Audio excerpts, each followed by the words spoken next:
So talking to the camera is talking to the audience. Okay. It's simultaneous. Imagine a room full of people. So And we they're, put a wig on the camera. yeah, would you, That probably let's put a wig that on the would probably camera. help. I don't know. Like Make it's a it, person. make it That's seem as a hilarious. person. Yeah. I don't know, or have someone standing there so it looks like I'm talking. Feel like I'm talking to somebody. So let's go That's get kinda cool. Mayu and put her behind Put the her camera. right behind the Maya, your camera. job is Yes, to that- be I behind the think that camera will- so that Omar can visualize him talking. I mean, That would definitely relieve a lot of my stress. Well, also it's a studio audience. Yes. Okay. We're back, and I know that we talked about some things relative to the particular areas within the city that it's good to live in if you were coming, if you're moving to Panama City. Outside. But y'all, we took a road trip with this one, and I promise you, He took us outside. We went outside. we was outside. They We- finally went somewhere. That's the running joke. You know, Omar is our preferred driver, and he always says that we ain't been nowhere. No, I'm he like, says you ain't been. You ain't been nowhere yet. see, y'all, Sherry been places. y'all see the violence? Thanks to me. That's because they be taking their little excursions and be leaving a brother. But we not No. gonna talk about that. We listen. We're gonna have to make a whole nother episode just for that. The lies, He chose violence. the lies, He chose the lies people tell. Ladies and gentlemen, stay tuned. We're coming back with another edition of Behind Closed Doors with the Brooks Sis. And Omar.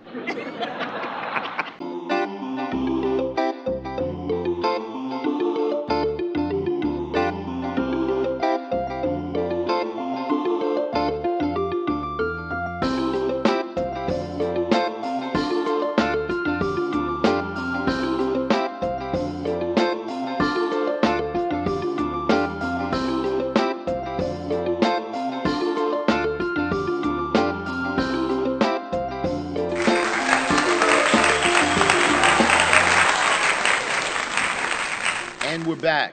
Guys, welcome back to Behind Closed Doors with the Brookses. I'm Glenn P. Brooks Jr. I'm an author, I'm a speaker, I'm a coach, and this lovely, beautiful, bronze-looking lady beside me is none other than... Cherie A. Brooks Jr., author, speaker, relationship coach, and co-pastor, along with this lovely gentleman. And we have a special guest once again with us this week, our favorite son, our Panamanian son, our favorite preferred driver, Omar Alberto Valencia. I'm glad to be here. She did good. Yeah.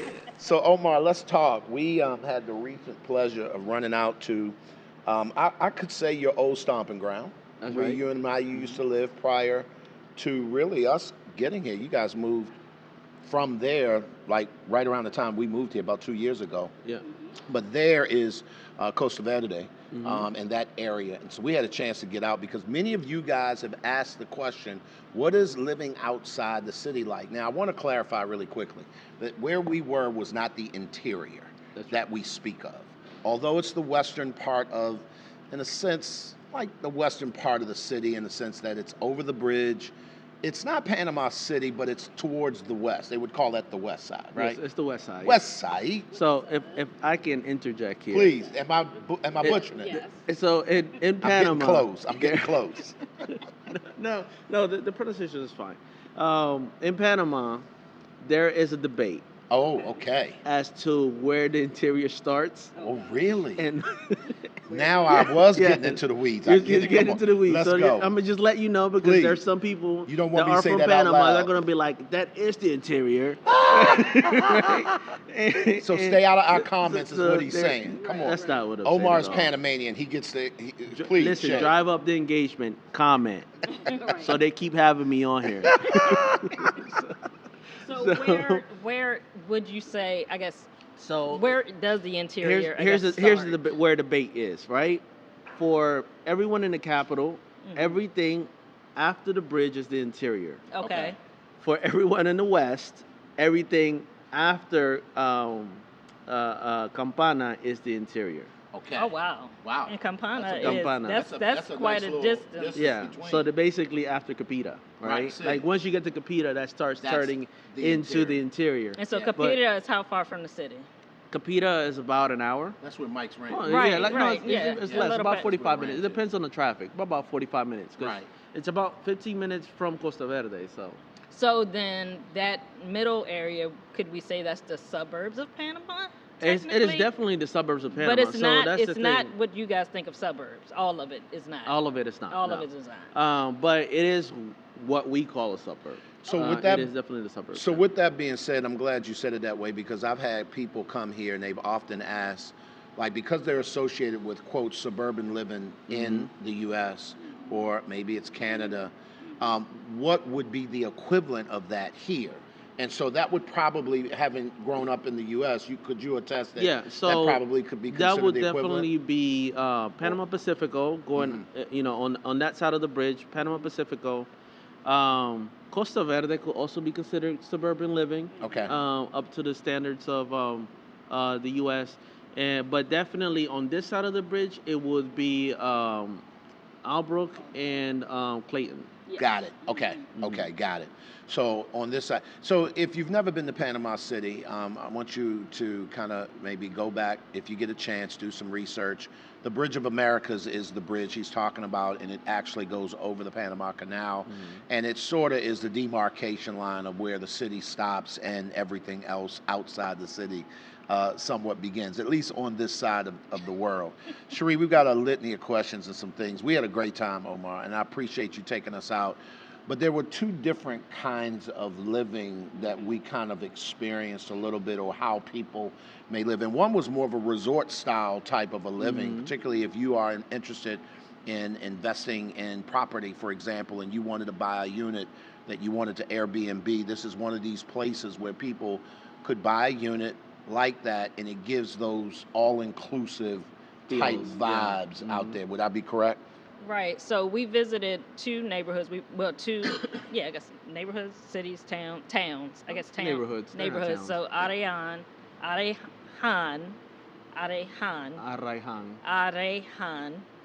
Okay, and Costa Verde. In Costa So Arraiján was the area where we went to the neighborhood that was more the resort type feel.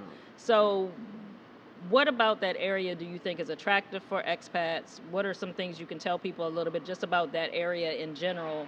That's not the more suburban area. That's definitely more like a resortish kind of remote but built up area. So what can you kind of tell people about that area, why that may be attractive for expats, whether either and would it be a place for them to live, or just would you recommend it for investments? Okay, so yeah. Once you cross the bridge, you go into Arraiján, right? The first place that we visited is in Bayside, which is going into Bacamonte. And we also went into Playa Dorada, which is where they have the social areas for them back there. And who will be interested in living there? Someone that's looking for that resortish type lifestyle without the price, because Prices are the prices are, you saw them, they were very, very attractive, right? For sure. And then you're not more than an hour away from the city, right? To get out there on a good day, it took us about 30 minutes, 45 minutes? About 35, 40 minutes. About 35 minutes it took us to get in there. Now, we didn't experience any traffic. No, not going out. Not going What out. time did we leave? Was it? It was like 10:30? about It was 10:30, I was about 11 10:30, so you know the heavy traffic had already gone down Right. and all that. So it's a great area for someone that basically wants that resort lifestyle, wants is working on a tight budget, doesn't really need a whole lot of going out to different areas. You just want to enjoy the space that you're in. Got it. You're gonna love it, Got it. right? Now, the downsides to being out that way is, at least in that neighborhood, you don't have the issue with the water because they have the reserve tanks and all that stuff. But the areas around it, there's really nothing to do other than the mall. So, great if you want to drive, because having a vehicle out there is not as bad as being in the city, right? Right. You have the mall, 5-minute drive out there, and then you have Westland Mall, and then you have Anclas Mall, which is not that far away, and then you have Costa Verde, which is a whole development with residential and commercial areas, right? All designated. So, as a place where, as long as you don't mind driving, um, you have everything within a 10 to 15 minute drive. It's good if you like that type of stuff. And then you also have a beach, not very usable, but You can look at the water. you can look at the water. Yeah. But at least this development offers um, a wide range of amenities. They have a saltwater lagoon, they call it, Yes.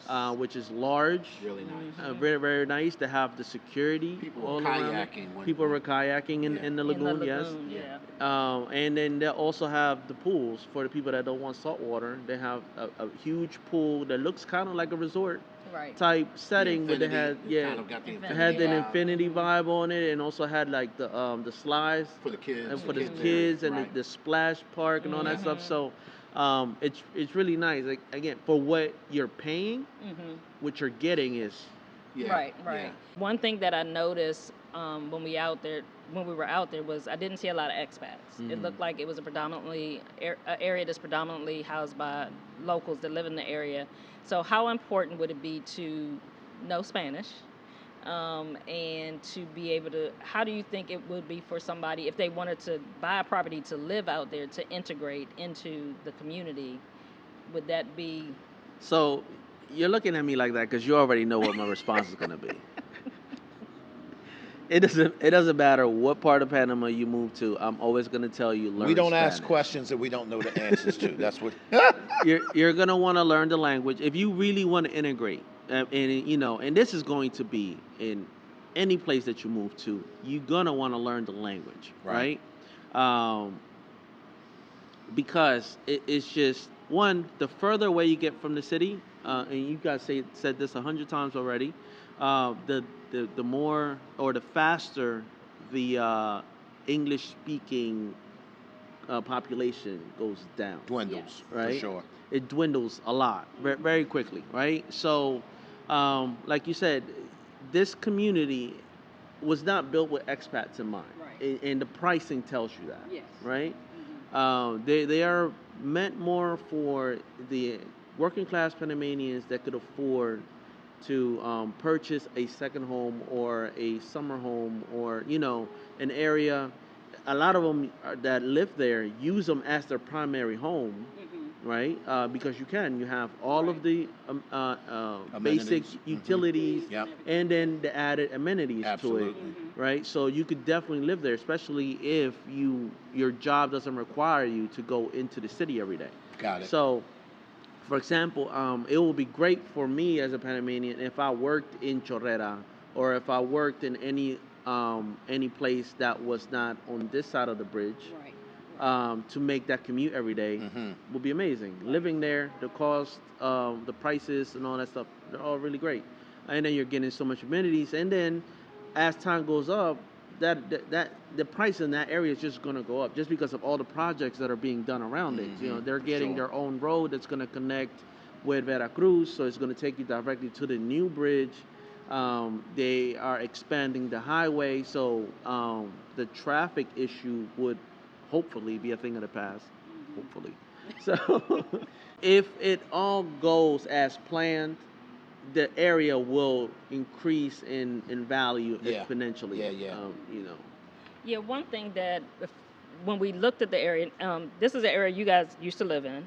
You lived out in that area. But the thing that for me as an expat, when I saw this as a great opportunity for an investment property or for like a property that I may own that we may go to every other, for the weekends to get outside the city. Because of the semi-remoteness, and I say semi because there aren't any hospitals like right there. You got malls there, but it's not a lot to do. It's really a place you go and just chill and relax. It would be a great place to have an Airbnb, a property that you're renting out, or even if you're renting it out long term, it would be a great location for that. But not for me personally. I would not want to live in an area like that because it's not a lot to do. I enjoy the walkability of the city. I like having things to get to, so that's just something to consider. But if you're looking for an area where you can have nice water views, you're on on the coast, and they have a lot of amenities there in the resort. If you want that resort style living, I think it's a great place.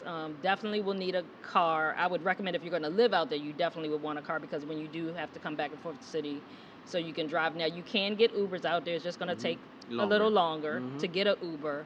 The waits are longer. The waits are longer, but you can still utilize Uber, and there's InDrive out there, and of course there are taxi services out there, so you can get back and forth to the city. But although it can take you 35 minutes to get out there, depending on the time of day you're coming and going, that 35 minutes can turn to 2 hours, 3 hours, 4 hours. Yeah. Yeah, no, Easily. And I think, just real quick, if I could, if you have not subscribed to the channel, do me a huge favor. Do that now. Like, share, subscribe. Let some folks know that we're here. We want to serve them. But Omar, when you say the 2 to 3 to 4 hours, I think that sometimes people might, is he being facetious? Is he just kind of like being a little sarcastic? No, he's not. And the challenge is with that is you never know which you're gonna get. Yeah. So we're just trying to be really honest with you guys. If you're moving here from another country and you've got business in the city and you're considering that area because of the pricing, and you have to be in the city daily, it's going to be a challenge. Right. So as we talk about Arraijn, when we get into cost of living comparisons, just compared to the city, number one, it's hard to find a single family home in the city, period. But if you do find a single family home here in the city, I won't even compare it to a single. If you get a 3-bedroom condo here in the city that you're purchasing, it can range from, on average, probably 200 on up in a very nice new build. Build, you're probably talking closer to 300,000 now in the city. Yeah. But in Arraijn, they have new developments. There are new units you can purchase for around $100,000. Right. So just the cost comparison is a significant decrease in costs out there.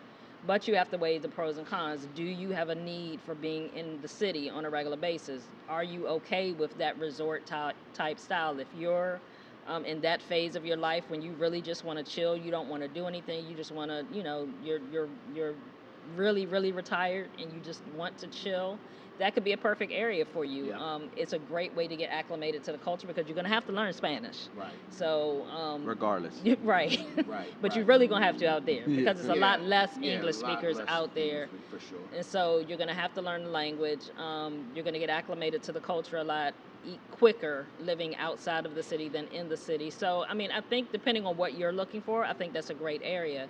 Now, to a more modern, a more upscale, a more booming area that's becoming much more popular is Costa Verde. Costa Verde, yeah. And so some of you may have heard of Costa Verde. It's an area that's an up-and-coming area outside of the city. That very much is reminiscent of a suburban area in the States, a small suburban area, but a very much suburban feel. Yeah. You have shops, you have restaurants, you have malls, you have all the things. They're also building 2 hospitals. Yeah. They're building 2 hospitals out in that area, so those will be out there soon. Is the Metro going to Costa Verde, or are they working? The Metro technically will be out that way, but it's not going to be on the side of Costa Verde. It's going to be on the side of Vista Alegre. Okay, so it'll be close. It'll be close. It'll be close. About 5 minutes. Yeah, it'll be closer. There'll be a Metro closer to you. Now, we don't know when that'll be finished, but they're working on it. They're working on it. And so what are some advantages you would say for expats for living out in Costa Verde? Okay, so I just want to piggyback on what you were saying with the transit times, right? So basically moving to the other side of the bridge, this is going to apply to anyone that moves, no matter what area you choose, whether it's Panama Pacifico, where there's Arraiján, where there's Chorrera, you're all going to have to deal with the same problem, which is going to be the bridge, right? So obviously, the best people that will benefit from moving out that way will be the ones that have no reason to come into the city on a daily basis or on a specific time schedule, right? Right. So, yeah, because even like a doctor's appointment, yeah, like for a doctor's example. appointment. Yeah, exactly. So, let's say a doctor's appointment, usually you can choose what time you want the appointment to be. Correct. They will accommodate you, right?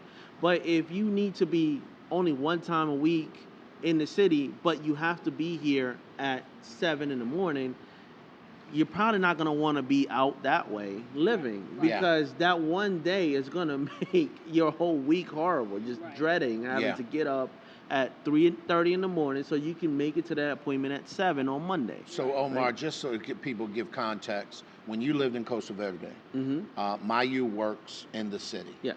And you guys made that commute every single day. Every single day, yeah. Your business is fluid, and so there are times that you can be in the city, you don't have to be, but oftentimes you have found yourself just, being the good husband, taking your wife in, going in with her, make sure she's settled. Even though she had her own car, that commute, talk to us a little bit about that on a daily basis. Yeah, she had her own vehicle, so she would have been able to drive on her own. But trying to economize as much as possible, we decided to use one vehicle to save on gas and maintenance. Right. Because, it's not the same maintaining two vehicles it is Absolutely. one, right? So she needed to get into her job by 7:30. That's the time that she has to clock in, or else she's late. To be able to make sure that she makes it in at 7:30, before 7:30, we had to wake up at 3:30 in the morning and leave the house by 4 o'clock, right? Wake up at what time? 3:30 in the morning. 3:30 a.m. She got to be at work at. So that's a 4-hour trip. So, and the reason we're making this a big deal is because I'm sorry. So we didn't drive for 4 hours if we left at 3:30 at 4 in the morning. Oh, please break it down. Yeah, so let me explain that. Okay. You leave at that early, so you're not driving for 2.5 hours and then reach late anyway. So Got it. here's the thing: when you leave at 4 in the morning, the traffic is just starting. Okay. It's hard, there's a lot of traffic, but it's still rolling. It's not standstill.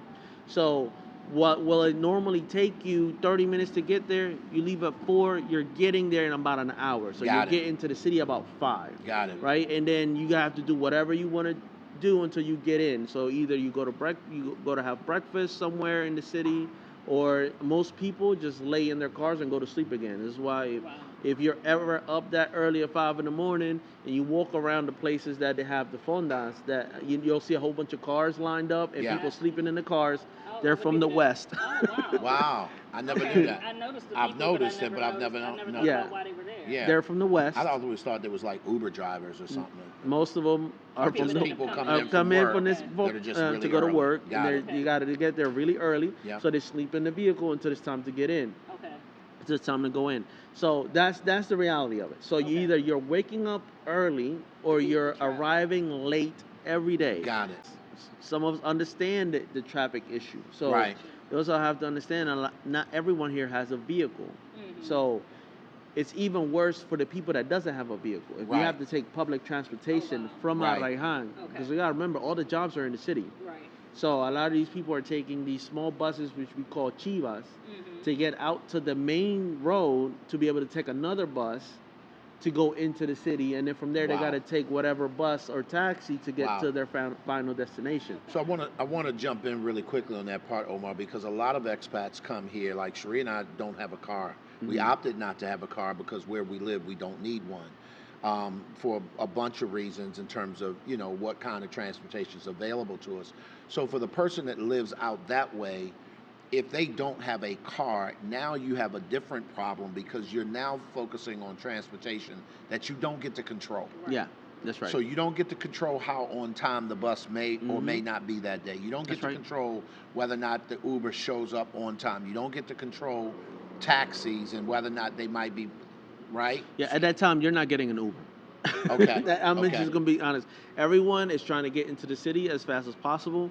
You can order an Uber, and most of them are going to cancel on you because they don't have to deal with that traffic. So even if you're en route, just him having to come pick you up and trying to get back on route to get into the city, it's not worth the effort. It's not worth the effort. So you will not get transportation at that time. Yeah, and I've heard of people that live outside in the interior that have to come into the city for like medical procedures or even doctor's appointment. And many of them say they'll come the day before and stay in a hotel to make sure that they get to their appointment on time because of the traffic, because it's so unpredictable. So if you think about like in the States, many of you guys, you have driven in rush hour traffic, and if you leave 15 minutes later or your house 5 minutes later, there's a difference in traffic. Think of that here in Panama, but that 5 minutes or 15 minutes could result in an hour or 2 hour difference in your commute. Yeah. Versus just you being 20 minutes, a 20 minutes difference. So here's the thing: when we left at 4:30, she was late. Wow. Got it. And she didn't go in until 7:30. Got it. Wow.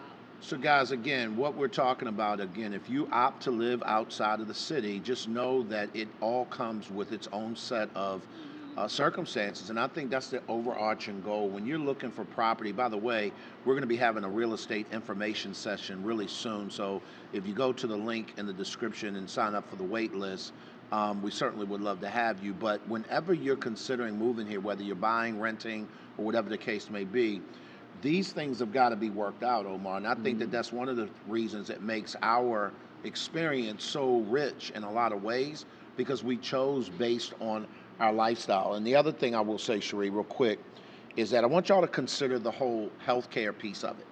So when you're talking about retirees and you're talking about people who are moving abroad, a lot of times, you know, healthcare becomes a thing that's needed for you. And so being that far out the side of the city, you're that much further away from at least some of your more acute type stuff and high-end type services relative to healthcare. Would that be correct, Omar? Yeah. So one thing I definitely want to clarify is living out there, because I lived out there for over 5 years almost before I was forced to make the decision to move into the city, just because the way my business was growing, Right. the new trajectory I was trying to go for, and all that stuff. It just made more financial sense to pay a little more rent in the Right. city Yep. than to go back and forth every day, Mhm. right? But that doesn't mean living out there is horrible, or No. no one should live out there. Definitely, the reason why I stayed out there so long was because for a time in the beginning, me and my wife never had to come in the city for anything. So we both used to work at Dell, which is in Panama Pacifico, at the time when we met.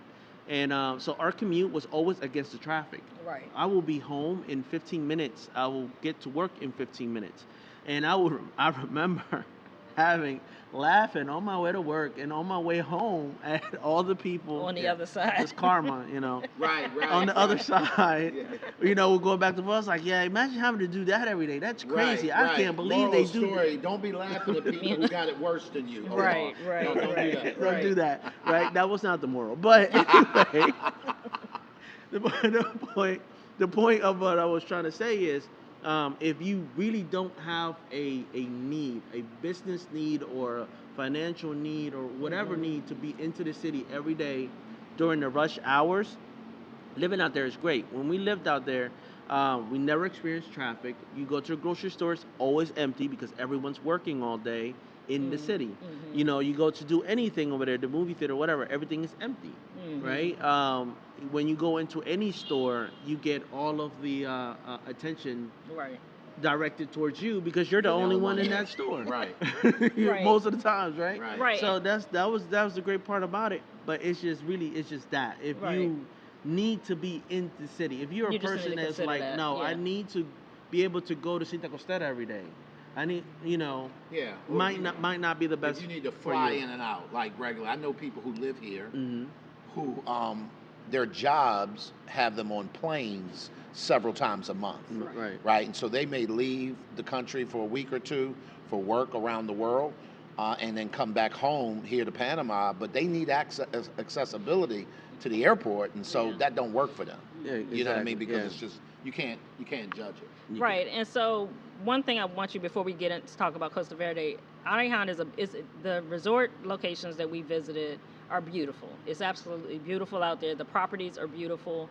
It's a great investment opportunity. I mean, like I said, but you have to consider how often, if you're looking to live in that area, Right. like Omar said, how often do you need to come back and forth to the city? Although the cost for your property may be less, is it going to be cost efficient if you're having to come back and forth to the city, time-wise as well as financially? But if you are able to be just stable and be there, you don't have major health issues, so you don't have to worry about, you know, having to get to a major hospital or anything like that, then I think it's a great area. It's a great location.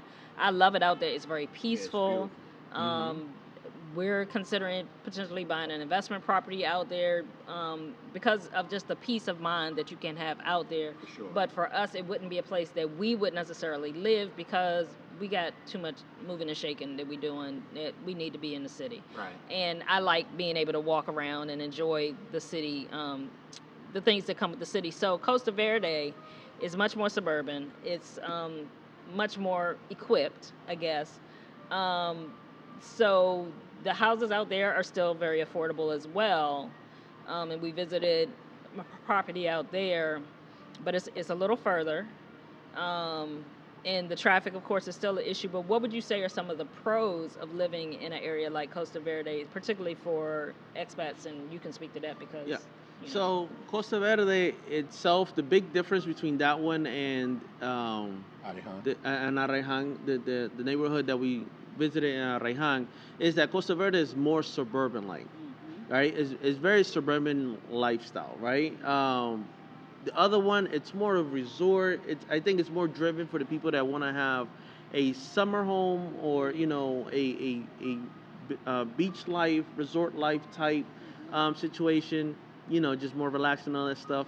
But Costa Verde is more family oriented. It's for people that have kids. There's schools all in Costa Verde. It's about 5 different schools.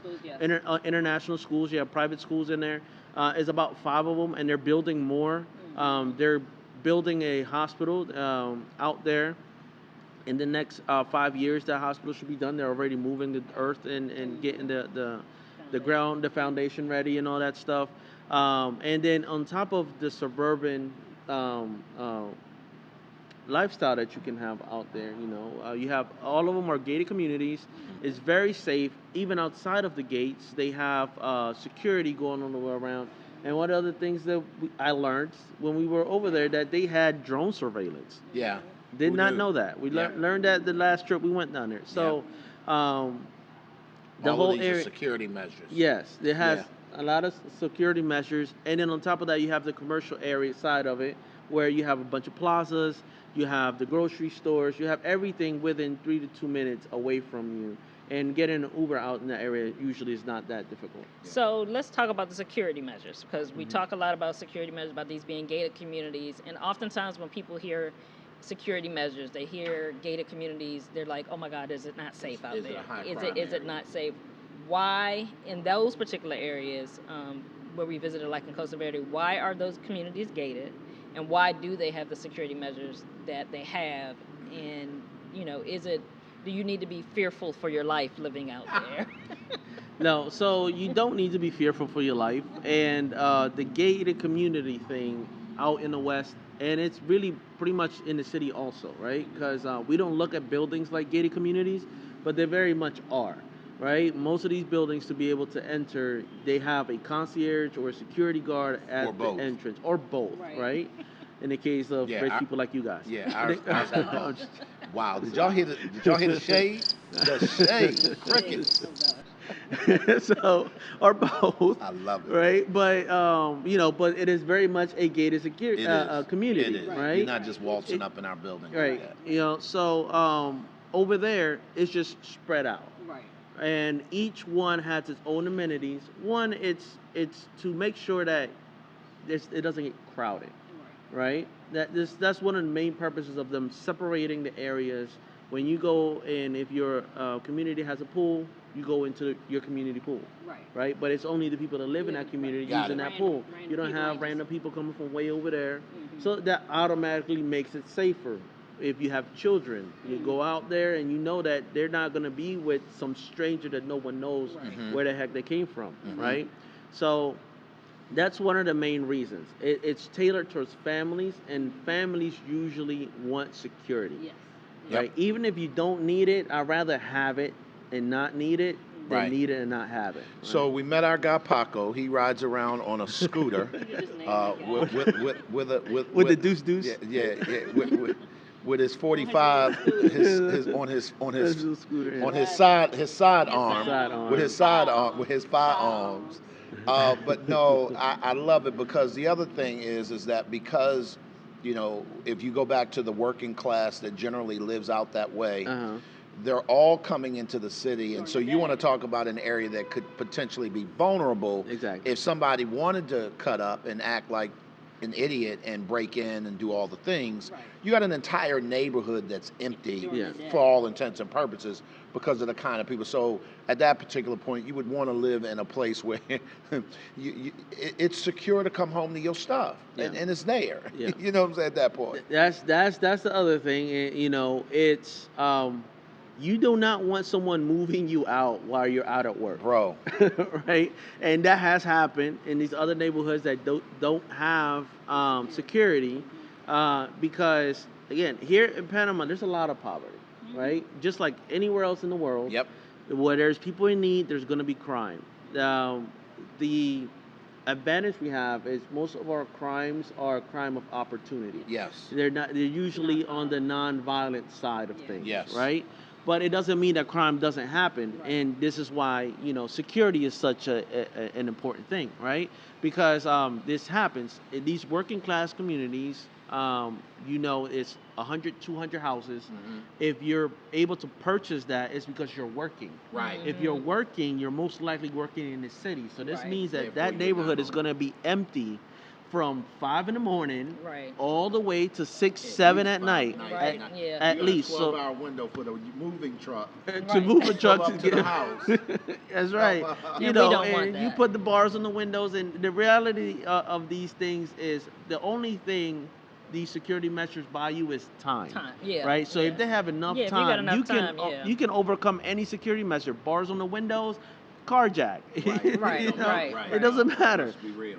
You know, it's gonna happen. So that's the main reason why here in Panama, close communities are so popular, so important. Everybody wants to live in a gated community, because of the security aspect of it, because you want to protect your investments. So it's more of a deterrent. It's not that, you know, for safety reasons. It's a deterrent to thwart off the dumb stuff. Because, you know, like Omar said, there's here in Panama, the majority of crime is crimes of opportunity. You in a restaurant, you get up from the table, leave your cell phone on the table. Your cell phone might not be there when you get back, because you left your phone there. Same thing. You leave your door open in your house and ain't nobody home. But that's common sense. It's common sense. Exactly. And so, but these gated communities, and like he said, even here in the city, every building, every condo is its own gated community, because you have security, you have some type of measure. Whether you got a key fob, you have something. You have to have something to be able to get into that building. You can't just walk into these buildings off the street. So as we talk about these areas outside, I think that these are some great opportunities for people that are looking to live outside the city without having to go necessarily as far as a Gorgona or Coronado. They're not as far outside the city, so they're a little closer. And they offer a different feel. Although even in Arraijn, although it's a beach feel, it's not the same as Gorgona and Coronado. It's a very different feel because it's more locals.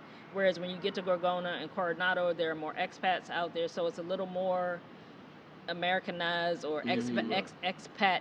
And if that's what you want, then that's why obviously people live there. So it's just a different feel outside of the city. So there are a lot of different areas outside of the city. We're going to be exploring more to give you guys some insight on things. We're not going too far outside the city, but we're going to venture around the city to give you guys some insight on different areas. If you're interested in learning more about some of these other areas, as Glenn shared, we're going to be doing another real estate information session coming up soon. Click the link. Omar, thank you. Thank you for helping us to explore and learn more about Panama, helping us to get acclimated. I feel like I'm Panamanian, even though I don't speak the language yet fully. I know a little bit, but you have definitely helped us to embrace the culture and learn and explore about the different areas, get to meet people. And that's one thing I want to encourage you guys. If you are coming to live in Panama, immerse yourself in the culture. Get to know the people. Don't just hang around expats. Meet some locals. Get to know the culture so you have a full understanding of where you're living now. Because we're not on vacation when we live here. And so you want to embrace the culture and get acclimated. Omar, you got anything you want to share before we go? Yeah, sure. Thank you for having me again. Please hit that follow button, so they keep inviting me. That is hilarious. I love to keep be able to come and share Absolutely. my perspective, and Absolutely. they're being very humble. They're almost bilingual Listen, at this whatever, point. whatever. Yeah, they just had a whole conversation in Spanish with one of their neighbors right in front of me. I'm telling. Listen, we getting there. We getting there. Y'all, if you want to find out more about Omar, his information also is in the description below. If you're coming and you want to get on his calendar, you're going to do it well in advance. In advance, yes. Yeah, but he would definitely take care of you. At the end of the day, here's what I do know to be true. You cannot get to any place of significance by yourself. And the reason is Because we all need some help. I need somebody help, not just anybody help. Y'all be good. We'll see you next time. Bye, guys.